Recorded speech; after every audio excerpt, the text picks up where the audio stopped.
Hello, Internet. Welcome to Only Lovers Book Club, where I get together with my two not art major friends and we read a romance book and then we talk about it.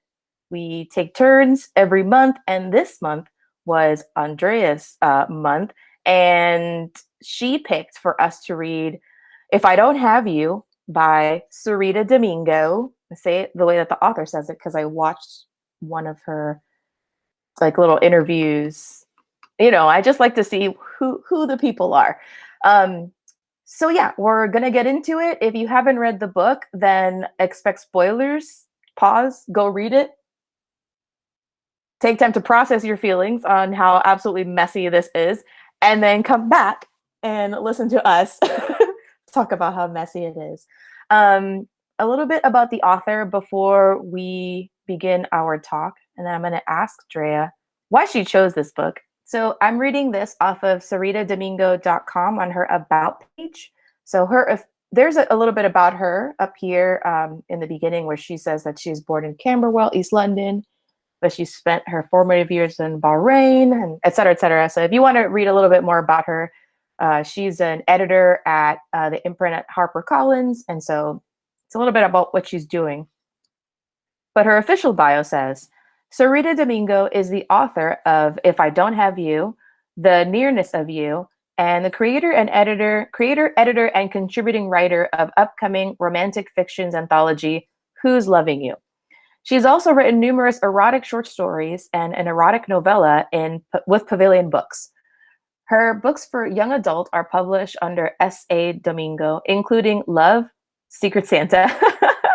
She has contributed to publications including Gal Dem, Black Ballad, Stylist, and Token magazine, and has taken part in events for Hachette Books, Winchester's Writers Festival, Black Girls Book Club, and Bear Lit Festival, among others. She lives in Southeast London, and you can find this again at SareetaDomingo.com, and she's at Sareeta Domingo on her social media. So that's a little bit about her. I watched a video a little bit earlier today with her talking at Black Girls Brunch UK about her, I guess, writing process and writing advice and things like that. And she's pretty cool and is an absolute cutie. So go check her out. And even though, spoilers, we didn't all love this story, I'm kind of interested in reading her short story anthology, because if there was one thing that I enjoyed in this book, it was the sex scenes. And so she is an erotic writer, and I'm like, oh, more of that, but just of that. Okay, great. I'm going to play the book trailer for you guys because I found the book trailer on YouTube.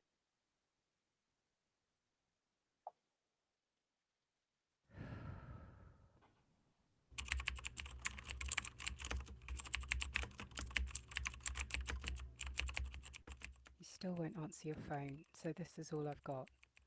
Maybe you were wrong about this thing between us meaning anything at all. Don't want to believe that. 'Cause darling, if I don't have you, then for me there'll be nobody else. No, oh no.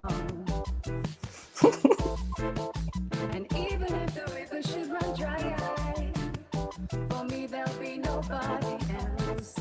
Oh no, oh no.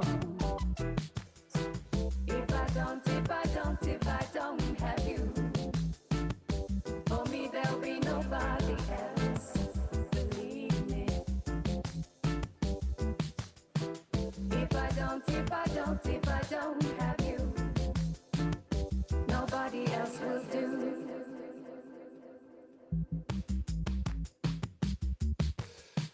If I don't have you,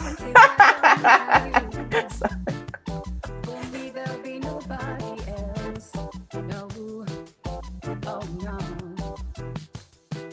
If I don't have you, nobody else will do. Tasha, if you don't mind, could you read us what the book is about, and then we can jump into our discussion? Of course. So, If I Don't Have You by Sareeta Domingo. A captivating, sexy romance that explores the limits of love at first sight. Afro-Brazilian filmmaker Ren is recovering from a romantic betrayal. Kayla is a Black British artist and journalist keen to make her mark. Thrown together during a string of interviews in New York for Ren's latest film, they're struck by an irresistible attraction. The two surrender to one night of searing honesty and passion, which leaves them with more questions than answers about the future. With secrets lurking between them, letting their romance continue could upend the separate lives Ren and Kayla have so carefully built. But can they really risk losing their miraculous connection? I mean, I read that. I think I read that. I read that. Don't flare your nostrils at me. Okay, Drea, spotlight. Why did you pick this book? I picked this book because I saw a glowing review on Instagram that I've been trying to find for days. And apparently I sent it to you both, but I didn't actually save it. And because you can't search through message threads on Instagram and we talk way too much, and this was months and months and months ago, I have been unable to locate the post. So I can't credit whoever did the wonderful review. But basically, I just saw the review and they were just praising this beautiful, like, Black on Black romance. And I think they were talking about how a lot of Black characters lately had been in more like interracial romances. And so they were just like really excited to just see one that celebrated like Black culture. I don't know. It was something like that. I could tell you more specifically if it hadn't been like 5 months ago that I read this review. But that's why I picked it, just because the review sounded really good. And I checked the Goodreads and it had good ratings. So yeah, I think I went into it a little more blindly than I usually do when I pick books. And, you know, unfortunately, it didn't like super pay off this time. It's not, it just wasn't like my cup of tea. But I'm sure, you know, it seems like there's a lot of people out there who do like it. So I went into it thinking I was really going to like the book because the first part of it I thought was really well done. It really reminded me of the time that I met a PhD student, a guy who had just graduated from his PhD and was moving to, he was Irish, and he was moving to California to start his first like university professorship. And we met like at a random picnic. He was a friend of a friend. He was leaving in 2 days. And we had this kind of whirlwind, like, oh my God, why did we meet like as you're leaving for the other side of the country? And so I like really related to that feeling of like, wow, I really like met someone that I just like clicked like that. And if circumstances had been different, if timelines had been different, I know 100% that we would have dated. I don't know if it would have worked out, but 100% we would have dated. And actually we tried to like at least like stay in contact for a little bit. And so it was very, I understood that. I understood that feeling. And I thought the initial sex scenes were like super sexy. So I was like all here for it. And then it kind of went downhill after that for me. And I just realized that I didn't actually like the characters. Like the more I got to know them, the less I liked them. And even though I continued to think that the sex scenes were really good, that was kind of the only thing that I would be like, oh, good, like a phone sex scene, great, like this is like the part I'm gonna like. Whereas the other stuff, I was just like, ugh. And again, not because it wasn't bad writing. I think the story is good. It's just I'm first of all, I'm not a fan of relationships where like the people are constantly lying to each other and like about major things. Like that's just like a big turnoff for me. So I just wasn't into the fact that their relationship drama revolved around them like both hiding these like big truths. And And I want to say it was one of them hiding one very big truth. okay, no, but like the guy was also hiding stuff about, like, he knew that baby was potentially his.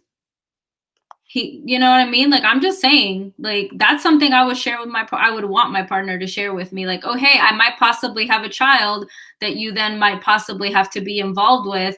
And also it's with my ex that I still have feelings for, that I'm not over, and it's being co-parented by like my best friend. And like, you know what, like, okay, fine. It's not as big as her thing, but it's still a thing that would make me not want to be with someone, because that's kind of a lot of baggage to bring into a relationship.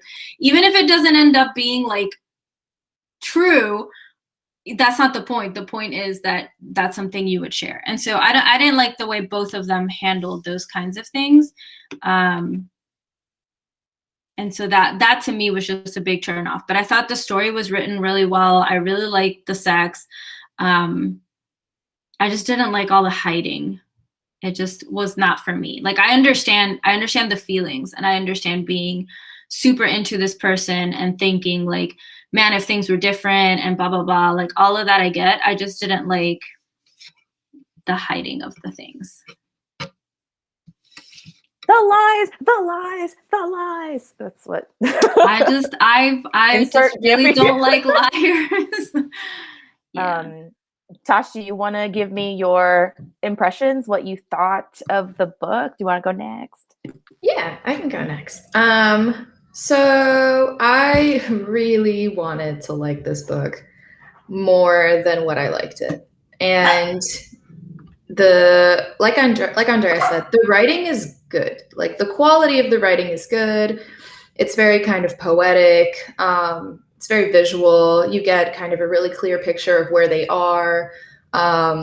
Kind of because this is like a long distance relationship, you have to do a good job of like creating the spaces that each person is like existing in. So I think she did a really good job of like capturing the stress of like being on the road, because, you know, Ren's character is doing all this like touring and stuff for his movie. And then the girl whose name I forgot's character, what was her name? Kayla? Is it Kayla? I think so. Hold on. Brain farting, Hella. Yeah, Kayla. And then Kayla's character is like going through all of this like stressful stuff, like in New York and then in London, back in New York. So I think the treatment of the spaces and, you know, the description and stuff was strong. I also really liked the idea of what this book was, you know, like meeting someone and being so like awestruck by them as a person that you kind of put aside a lot of the stuff that normally would be a priority to you, so that you can focus on this moment and just like dive into really just being on the same page with this like relative stranger, just because there's such an intense, you know, magnetic attraction there. Like, that's, you know, that kind of stuff's really hot. But I think where this book failed, or like didn't meet my expectations necessarily, not failed, that's a strong word, but just didn't meet my expectations, is that I didn't believe that these two people were each other's person, because the night was supposed to be this whole thing of like, oh, they met, it's so intense, they're going to have this like no holds barred experience with each other. And like Andrea says, they lie through all of it. And at least Ren's situation, he doesn't find out about some of this stuff until later on. And at that point, he's not sure. You know, I think there was a lot of like being in denial about whether this is or isn't his kid, and him dealing with like his dad being gone and like all of the leftover feelings that he had with his ex. And, you know, there's a lot of kind of complexities there, because he lost kind of his whole foundation in one situation. And so it's kind of like, I think because everything was upended on his side, he kind of really invested in this experience he had with Kayla. Like, he was like, oh, this is my soulmate type of shit. And then Kayla it almost felt like the whole, spoiler, if you are going to read the book and you haven't read it yet, the whole thing about her getting married for a green card to stay in New York. If this is just a green card marriage, why wouldn't you just tell him? why wouldn't you just say, hey, I have a super intense connection with you. By the way, I want to stay in New York. It's really important for me for my career. So like I made a deal with my friend to get married. The fact that she never mentions it is shady as fuck to me. And I would not trust her. And I would assume that she was just having me as a side piece when she's cheating on this actual partner that she had. Because with all the transparency and honesty and like deep connection they were having during this one night, like that's the most superfluous detail. There is no actual emotional romantic relationship there. Like why wouldn't this be something you just mention if it's supposed to just be a one night stand? Especially when you know that this guy literally has all of these issues around cheating. Exactly. Like that's his big thing. Like his whole thing is don't lie to me. And the biggest thing she does is lie to him. And not only lie to him for so long that he decides to make a romantic gesture of going to try to surprise her and does what always happens in these types of movies, which is he shows up the day of her wedding. Like, of course this guy's going to be destroyed because the final time he decides to like take a leap of faith with someone he's got this whole connection with, he realizes it was all just bullshit and like he put himself out there and she just didn't take the same kind of steps. And so I feel like if there had been more honesty and keep the story the way it is, but have him know that this is happening with her from the start, and maybe the conflict is like she and her friend get closer and maybe that's what adds a little stress to the scenario. Like she does still have this deep connection with Ren and they're trying to have that going, but like her and her friend are developing a little more. Like that would have made more sense to me as like, or which I would believe him doing. He's like, está bien, I'll marry you. And then we'll, you know, and she's like, but do I want to marry someone that I'm actually having sex with? Yeah, you know what yeah. I mean? Like, exactly. Like even that would have been like, oh, hey, we have this crazy connection. I'm gonna get like, I need to go. I need to solve this. I'm so sorry. Like, I wish we had more time. And then he's like, fuck it. Let's get married. And then he's going on this movie tour. Like all this stuff is happening. So they have to figure out how to play around with that. Like that would have made a lot more sense to me than what ends up happening, because I don't believe the connection is as deep as it's supposed to be. I don't think that she deserves all of the stuff that he's feeling for her because of the fact that she just like lies about all this stuff. And the fact that this kind of one night, a couple of months of texting and emailing drags on for like 2-3 years. And what always upsets me with this kind of movie and this kind of book is when they bring in a partner for one of the main characters who's a good person, and that person just gets screwed over because of plot. Because he ends up dating this like vapid model chick who like whatever, but she ends up getting introduced to like what seems to be a super handsome, successful, funny, nice, smart, chill, like a dude. quality guy, okay? Quality man. Like a quality man that I would date. You know what I'm saying? Like, I'm like, oh shit, this guy's like the real deal. And she hang just on to him, and she's like, with him. She's just like, meh, whatever. I was just playing with you this whole time. Between the not truth telling and the way she treats this guy, I was like, I hope she ends up alone. Like, I don't want good things to happen to this protagonist because that would have been a twist. She's hurtful. Like, she's a hurtful person and she's very self-centered. And like, that really upset me because I don't like lying either. It's like being unfaithful in relationships. If it gets to that point, just fucking get out. Just get out, because you're just hurting a lot more people than you need to be hurting. So I felt bad for him, and he's like trying to sort his life out. So I think it was just like, if I could go in and tweak a couple of things, the rest of this, like the ingredients were good. I didn't like how the recipe turned out. And I think it could have been a better recipe with a couple of changes. That actually kind of has to do with one of my questions when you were talking about like how you didn't want her to have like a happy ending or whatever. Because I was thinking, what would you classify this book as? Like, would you classify this as a romance? Or would you classify it as something else that also has romance in it? I think it straddles the line. I think it's a romance. And it sends it into romance territory when we end up with our happily ever after, which they end up together. And it's not perfect, but they're together. But I think that it does, the way that it's written, and I think I'm now kind of knowing a little bit more about the author and her process, it's definitely straddling that like literary fiction line really hardcore, where it's not just about like, there is a romantic like line throughout, but it's more about what these two people are kind of like going through and how like this intense connection falls on their laps at the wrong time. So I would still classify it as a romance because like it's a hopeful like, hey, we have love has triumphed and we are together and we are making it work. But yeah, the focus on their personal problems and the amount of shitty that they kind of were to each other kind of makes me feel like more of a character study, like a dual character study more than anything. So yeah, that's what I think. What was your reaction to the book though, Chris? And then I'll give my genre characterization. Okay, so you can build on your answer. Yeah. So I am on the same boat as you guys. I wanted to enjoy this book a lot more than I actually did. I did think that there was merit to it. That's okay. I mean, we all, it happens. It's okay. Not everyone can be like a straight up winner. And even with all that we're going to talk about, I still, consider it a win when we can talk about our relationships in real life and like what we like and what we don't like. I like when we can explore that. But also there were things of merit in this, you know, like it wasn't like an awful book. Like I'm going to throw it away. Like would I reread this or like 50 Shades of Alice in Wonderland? You know which one I'm going to pick. Right. So there's definitely like merit in this.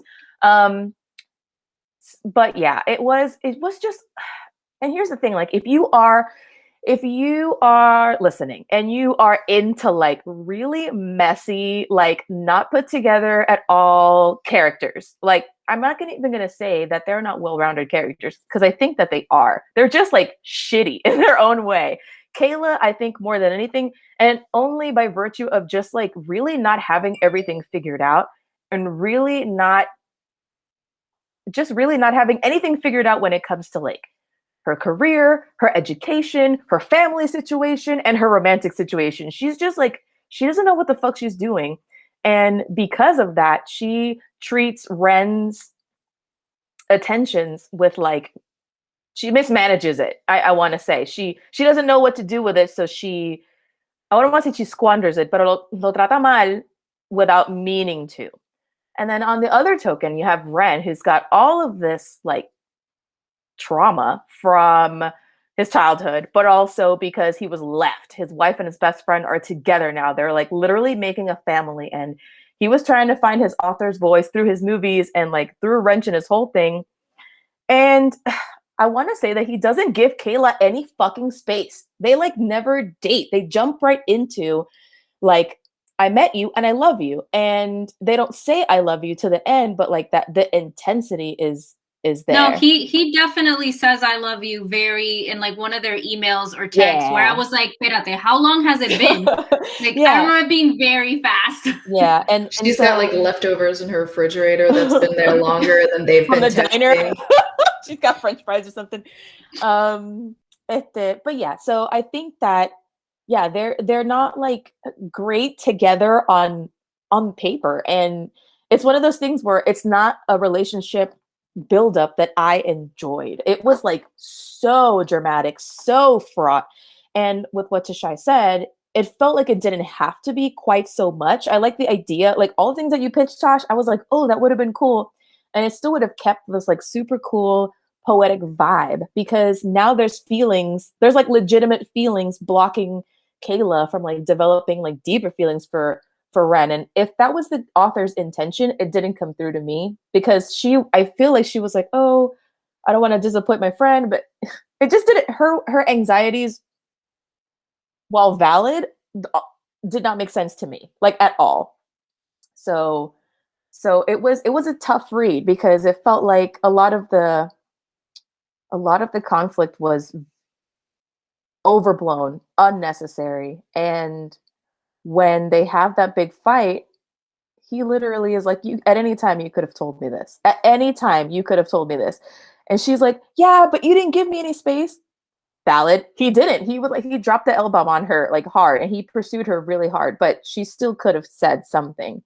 And you're right, he lied too. But I think that it came afterwards. It was like, I don't know if it was it just seemed like the green card thing was so superfluous as opposed to like, hey, this is a big deal. I want to make sure that this is like a thing before I spring it on you.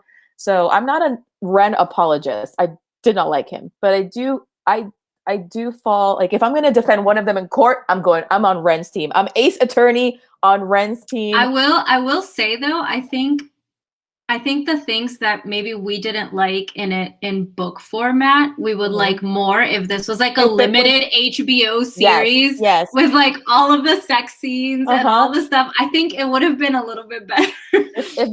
In the book club journal, there's a question that asks, what does this remind you of? And it kind of reminds me of that Zendaya, like Washington movie where they're just like yelling at each other. Something in Marie. And we never watched it. We said we were gonna do a book club movie night. I think we forgot. But yes, I think if it was something like that, we'd be able to be a little bit more invested. You know, it'd be like a cliffhanger every episode, and like we would actually see the sizzle.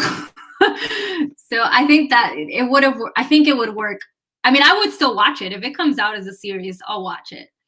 Because it seems like it'd be sexy, and like the descriptions and casting are hot. Like, so to answer how would you characterize this? I wouldn't characterize this as a romance. I would characterize this as a romantic drama, because the romance plays second fiddle to all of these obstacles and all of these like human errors that get in the way of them being able to have a transparent relationship. And like, it's probably, you know, purposeful to have this like commentary on just people's, you know, very self-focused perspective when it comes to relationships sometimes. And like, she's all about only really worrying about herself and what's going on with her and her green card and all that stuff.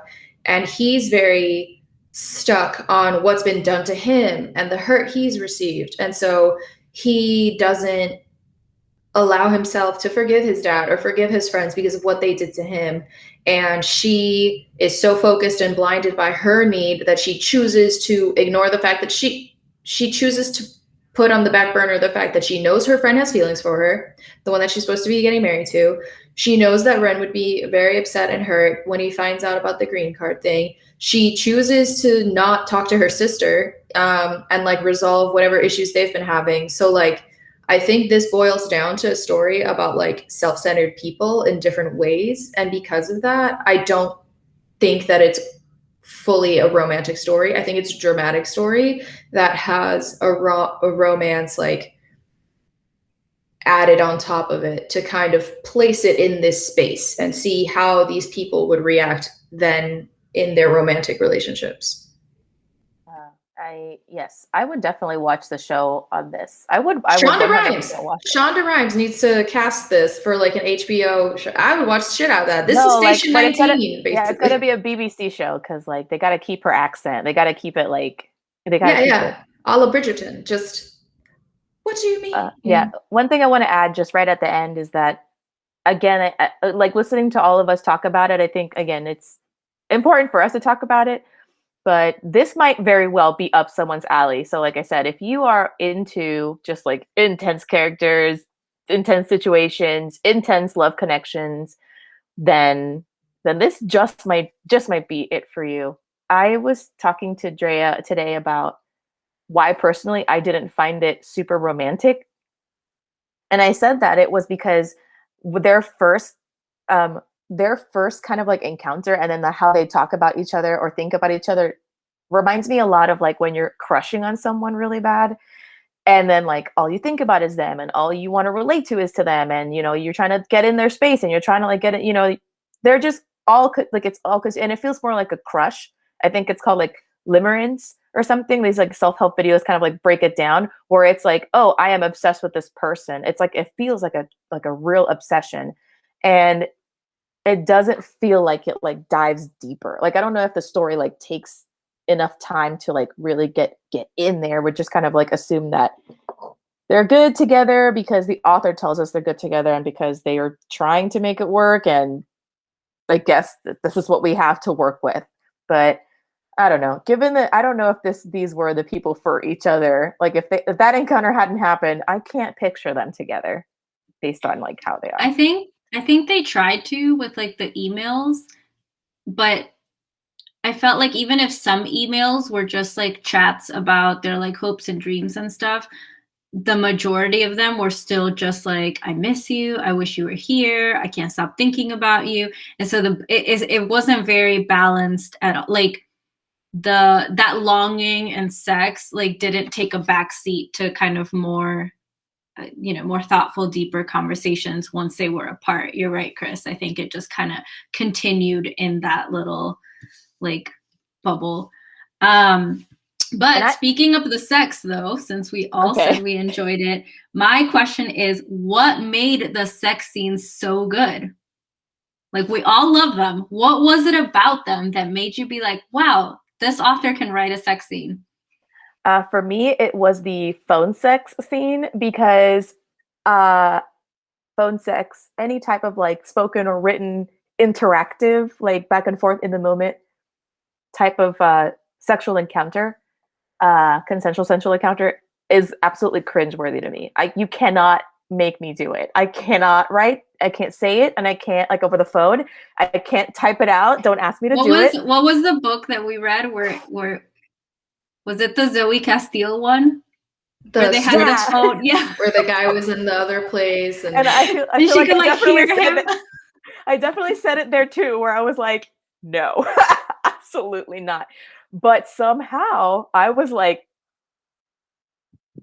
I was really into it. Sareeta Domingo's start in writing is in erotica. It's like in erotic short stories for Agent Provocateur. I think that's the lingerie brand. They like commissioned her to do that. And I think that she just has like a finely honed tool when it comes to the right amount of liquids for those of us in the crowd who definitely want that in the not mentioned too much, but also in just like it was just really graphic and sexy. I don't know how else to explain it. I feel like I was reading like a hot, sexy poem and wasn't put off by it. I was like, okay, maybe one day I too can have both. I'm not, but in the moment when I read it, I was like, okay, I see it. And that's when I was like, okay, these sex scenes are killer. And I really liked it. So you guys, someone else can answer now. I mean, I thought the sex scenes were like very well written, but because I didn't like the characters, it was hard to fully appreciate it, because I, as like someone who writes, appreciated really good writing and like enjoyed it. But knowing the fact that I didn't root for this relationship, I couldn't enjoy it as much as I've enjoyed other sex scenes, like not necessarily stripped, but I think even in the like Danny Brown, like I think there I don't remember which one, but I feel like there was some sort of phone sex situation or something in one of those books that felt more enjoyable because you like the characters, and it's like a fun little game, and it's like just a better time to me. With this one, I was just kind of like, well, yeah, this is written well. Like, yeah, it's sexy. I can see how this is like a good sex scene. But I don't want either of them to be having any sort of sex with each other, because this is not going to work out. And like, I think she's a liar. And I don't want her to like I don't want her to have good phone sex, because I don't think she deserves it. That's why it was so hot, because they were like fucking with lies, and like it made it super risky. Yeah, it was very like role playing adjacent of like, we are in this super passionate relationship, but the reality is like her husband's in the other room and he's got like the pregnancy test and on the count, like, that kind of stuff going on. But I did think the quality was good. Like it's really, really good. It's more to do with me just being like, I don't know that you deserve what's happening right now. Do you deserve this crashing orgasm? No, because you're a liar. That's why. I think for me, and this is something that I've realized very recently, I can't remember who it was on Instagram, but I follow a couple of people who are ace, and also read a romance. And I remember one of them posted a while back how they're not really into sex, like they don't want to have sex, hence why they're ace, but that they were really into like the tension before the sex, and that they loved romance books that had a shit ton of that, because that, like, they love that shit. And that made me realize that that is my favorite part about like the romance sex scenes, because whenever we read any book that has like a ton of sex, usually I'm just like skimming through it. I'm just skimming through it. But this book, I felt like Sareeta did a really good job of kind of that lead in. So like that, the first scene especially, I think she drew it out like so long. And there was so much like teasing and flirting before it even got to the sex. So like that for me, I was like, ooh, this is fantastic. So I think that for me is what made it like extra like good. Let's see, what else do I have on here? I did ask, and I think we've kind of talked about this a little bit, but like, did you believe in their just original intense attraction? I know as a trio, we didn't really ship them, but did you believe that they were just head over heels in lust for each other? Yes, I think that they were the horniest. They were like at the point, like, you know, like for people who have like just like a high sex drive or whatever, they like reach a zenith in the point of the month where it's like, maybe I'm masturbating every other day, but it's like I'm masturbating and when I wake up and right before I go to bed or whatever. And I think that they were both in like, not only in that sexual peak hormonally, but also emotionally. They kind of like, how I read it was that they kind of like saw what the other one was missing, and they rushed in to like fix each other almost. And that can be really satisfying when this person's like, oh, like, I mean, she knew about what happened with his ex-wife and his best friend. So she knows that there's obviously there's something there and he needs like some sort of comfort. And he kind of like through conversations with her knows that she's a total basket case and is like, I can bring stability to this. I'm a grown up. So I think that, yes, they were extremely horny and they were extremely like, I can fix this. And then afterwards is when it's like, it all falls apart. But I do believe that I do get it. I get like how it's like, oh, they're super hot. And they both are described as like extremely attractive brown people. So I can get on board with that, you know? That's my thoughts. Yes, I can believe it because I've watched Stanley Tucci make a cocktail on Instagram, and if Stanley Tucci were making a cocktail and made eye contact with me, that's basically all it would take. And if he was down, I would 100% be down. And not only would I be down, I've had this conversation with my boyfriend where I've said, if we ever bump into Stanley Tucci, I am going to ask him if him and his wife are open-minded about this sort of thing. And he agrees. He's like, yep, honestly, I've seen him making cocktails on Instagram too. Makes sense to me. So like, I can get how you could meet somebody and within like a couple of minutes just be all about their downtown. Like, I get it. Like, makes sense to me. That I get. That I ship. I ship you and Stanley Tucci, Tosh. I ship it. Oh yes. My God, Tashi and Tucci? Come on. What was the movie that did you have like a Stanley Tucci? Wait, so your name would be Tushai? Oh my God, Tushai. That's a ship name. That's our ship name. Oh my God. No, what I ask, yeah, like what was the moment where you like were like, oh, you know, because I don't think it was on Instagram for sure. I definitely think it was Easy A. Oh, for me, it was Julia. He plays Julia Childs' husband. And that scene where they're like walking back home for like lunch and they're just going to go fuck in the middle of the day. And I was like, okay. And then obviously it's not graphic, but it looks so cute. And I was like, and it made me realize Stanley Tucci as a person with like a penis. And I was like, oh, maybe I could ever hop on that one day. No, dude, it's got to be Easy A, sexy dad, making all the jokes. The brother being like, I'm adopted, and him just like, who told him? Yeah. No, I think Easy 8 is the turning point for a lot of people, but for me, it was Julie and Julia, or mostly just the Julia Child segments. I don't care about like the modern one, but whatever. Yeah.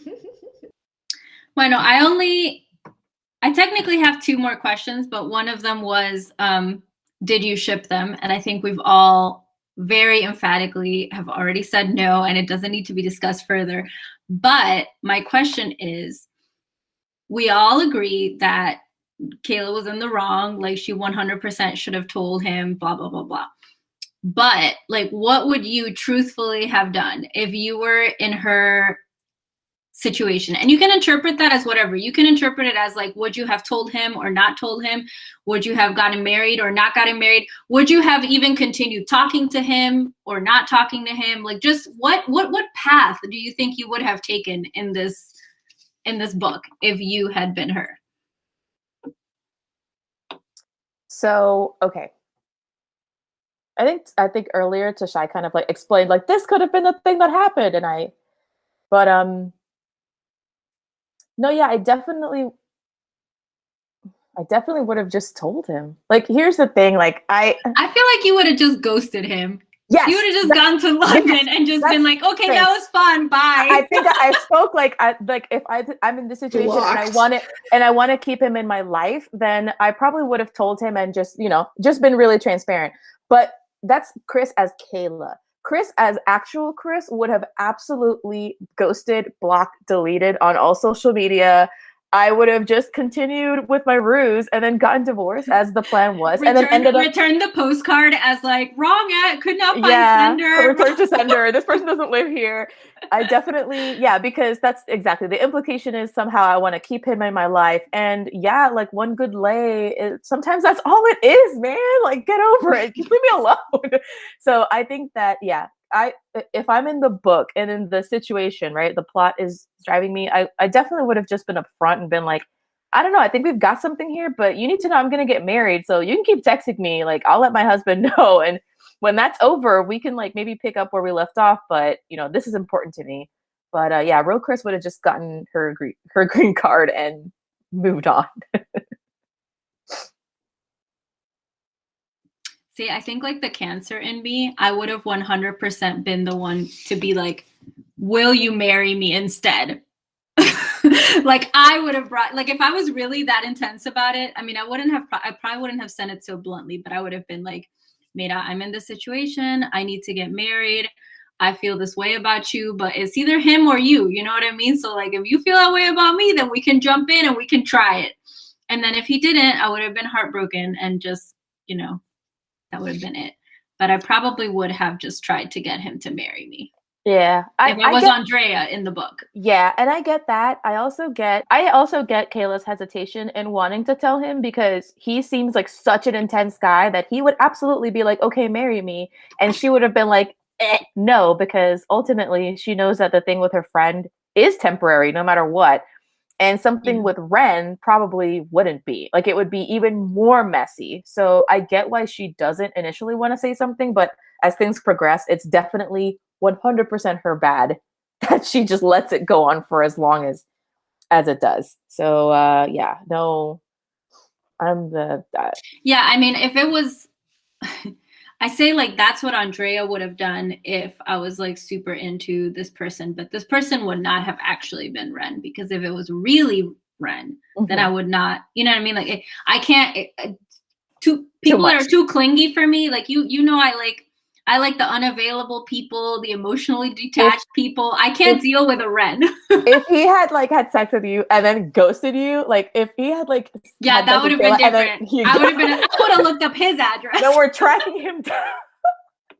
I would have been texting you like, Chris, oh my God, I can't stop thinking about this person. You think he and you would have been like, Andrea, just move on. Like, forget about it.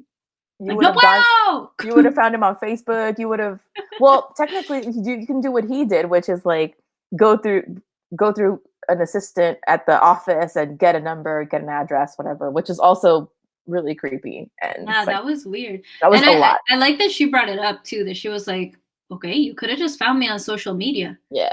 I'm like, yes, that would have been way less creepy than getting the address for your friend. Yeah. That was a lot of rigmarole for that. That's why he's not a perfect person. They're both terrible. Yeah. They're both like terrible. Yeah.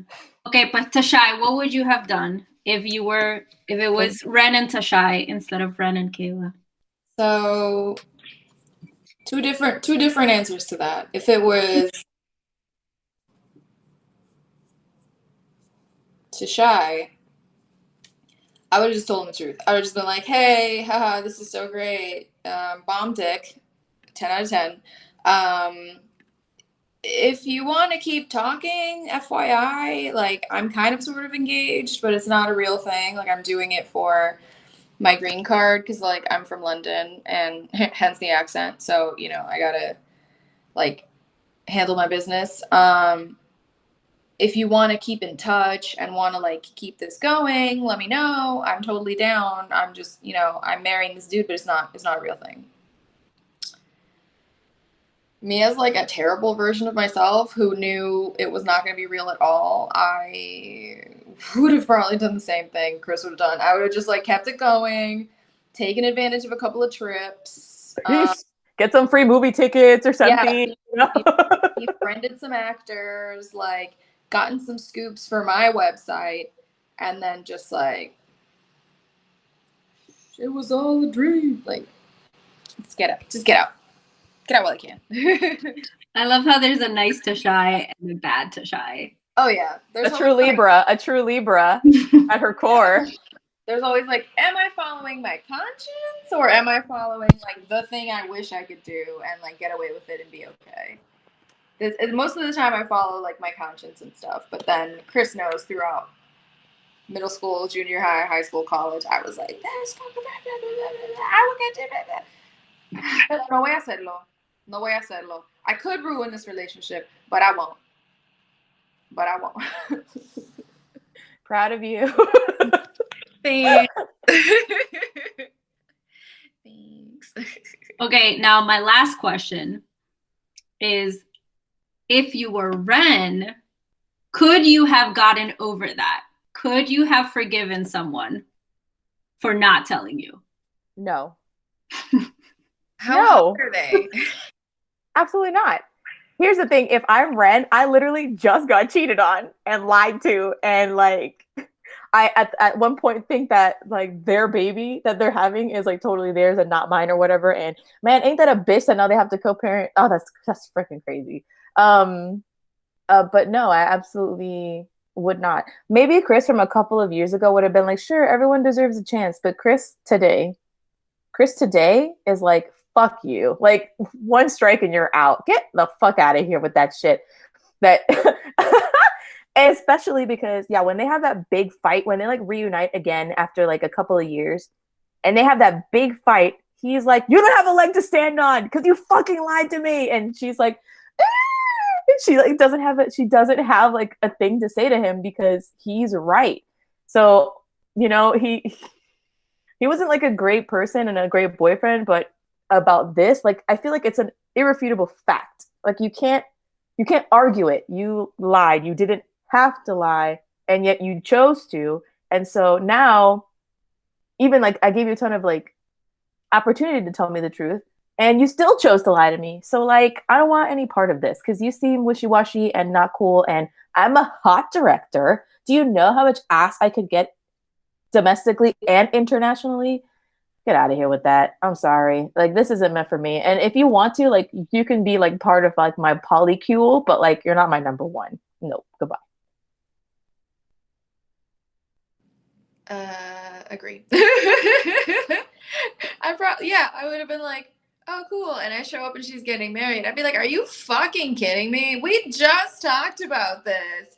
What the hell's wrong with you? What kind of sociopath finds out all this shit that has traumatized me and then chooses to just continue to do this? Like, wow, you're fucked up. And then I would have written a movie about a sociopathic journalist who impersonates a normal person to, like, get info and whatever, and I would have filmed that movie. And especially because I just remembered that, like, one of the very first things he asked her is, oh, do you have like a thing with your, right? Like the first night they met, he He's asked her if like, that person, like, oh, are you and she's like, oh no, he's just my coworker. That was literally like the first night. we just run this company together, there's nothing there. And I think also what kills me is that multiple times during her chapters and in her internal monologue, she realizes how much this is going to hurt him, that she keeps putting it off. And it's just like it takes literally, you know how like in that in the trailer where she's like tick tick tick tick writes that email after it's all blown up. This all she had to do. She's like, hey, look, this is the breakdown of the situation. Just type it out, voice to text. Literally, just be like, look, I'm gonna get married, but it's for the green card. I don't want to marry you because I know that marrying you would be like a huge deal, whereas marrying this guy, not such a huge deal. We'll get divorced, etc. But yeah, multiple times she recognizes. And I don't have that kind of time. I'm the child of immigrant parents. Yeah, so Friends. yeah, I don't know. She just recognizes the thing that she's doing wrong, and she's doing it anyway, which happens, but it's just not cool it's just not cool to be on the receiving end of that ever. Yeah. And also, if you are the one who's doing the like fucking around of someone else, you can't be surprised when it blows up in your face. And you can't be surprised when the other person considers you the bad guy, because you are the bad guy. And it's hard to recognize ourselves as the bad guy in our own stories, because we only really experience our own perspective and world. But there's like irrefutable information in this circumstance that like you're the villain in this, honey, and like you don't get to just pretend you weren't because things were complicated. Like, you're not that cute, okay? Yeah, it reminds me of that one like terrible like this. I hate it that it's like this. I'm not gonna say his name, but it's like a comedian who has done like very perverted things. Had like this one line. It was like, if someone tells you that you hurt them, you don't get to decide that you didn't. And when they have that big like argument, she's like, yeah, and he's like, no, you don't get to do that to me. You definitely did the thing. And she's like, but you were like so intense. So yes, I think there's love for every type of person. Like everybody, even liars deserve love, but not in this book club. Okay, not here. Trey, I'm sorry. Get out right now. It's the end of you and me. It's too late. Someone help me. I don't know. I cannot wait for you to be gone. Be gone, okay? Because I know about him, and it. Okay, I'm done. We're gonna get dinged. Stop. It was like I said it like a spoken word. Okay. But those are all the questions I have. Listen, even if this wasn't like our favorite romance, again, I think that I knew we were gonna have a good chat about it. And I think that I am more clear now than ever where my stance is on liars. You can lie about small stuff. Like, yeah, I made this from scratch. Throws away delivery box. Honestly, I think shit. The green card was a small thing. I think that you can lie about like you can delay the truth on like a really earth-shattering thing, but like, make sure like that you eventually do it before you get found out when you're doing the huge thing, aka getting married. It would have been a different story if she was like, but again, you know what? She just had issues communicating in general. Yeah. Like she clearly, like when you're having issues with your sister and, with like this relationship, and also like, let's be real, with the friend that she was marrying, clearly at no point did she sit down and say, okay, 100%, I will never want to date you. I will never love you. I will never have sex with, like, I don't think they ever had that like super specific conversation. It was more like, oh yeah, I'll do you. It was. She was probably wishy-washy with him too, and that's why he maybe had the impression that it could turn into something more. So I feel like she constantly in the book has all of these situations with people where she's just not communicating, as bluntly as she should. It's even implied after her divorce when we meet them a couple of years later that marriage was super messy, and like that there was a time when there were like, after the big blow up with Ren, that she probably fucked that guy and like confused the shit out of him. And so It was I another see what one you're of those, saying. like, he got screwed over by the, he's probably a really great guy and he just got Exactly. screwed over. And she's like, well, now that Ren's not like waiting for me, like, let me see what's going on over here. And meanwhile, this dude's like, she finally like has the same feelings for me. This is great. And she fucked him, and he probably woke up and made breakfast and like got flowers and got. If I was a character in this book, that's who I would be. That would 100% be me, the one saying like, don't worry, I'll marry you. Meanwhile, having this like mega crush and then reading into every little thing. Like, does this mean that she, like, that would be me? Yikes. Oh, kill me now. I would never know want it's to be true. Model. Yeah. I'll be the actress model fucking the director, or the sister who's like, you're a bitch. You're Yeah, a liar. I actually really liked his not his secretary, but his like assistant or whatever. I wanted to that they had sex the one time, and like the vibes were so strong. Like Kayla was picking up on them, and he's like, it was a one-time thing, but like it was that powerful, and she was calling the shots. And basically, the only reason it hadn't happened again was because she was like, nah, I'm good. But if she had at any moment been like, hey, yeah, let's kick this bitch out, let's fuck right here on the desk, he would have absolutely done it again. So yeah. Well, golly gee whiz, Miss Andrea, what a fantastic discussion the book proved to be. Any closing thoughts, any final thoughts, or unless we're just going to circle back to how terrible of a person Kayla was? No, I will say that I do.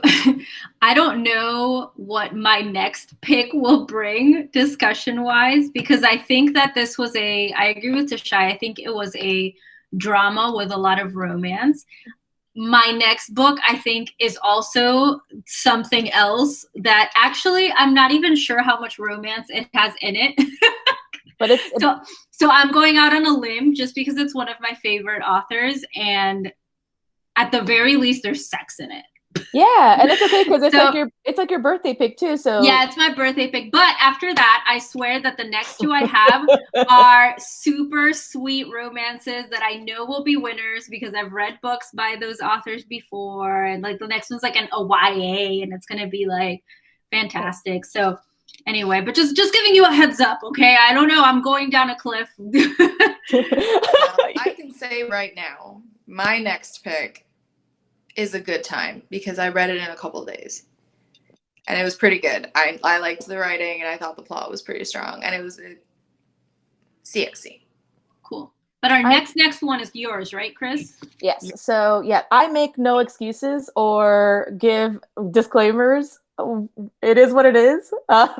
We'll read it and we'll talk about it. But thank you for listening. If you made it this far, we will see you next month with some lesbian fantasy goodness. Wait, this month, right? Because we did this one late. Yes, but sure. For next hangout at some point at the end of this month, unless we need more time, in which maybe we'll bleed into June. We'll see what happens.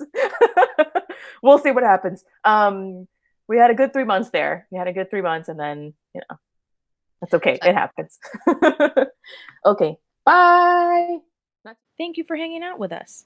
You can support Only Lovers Book Club by dropping some change in our tip jar and buying some books with our bookshop link.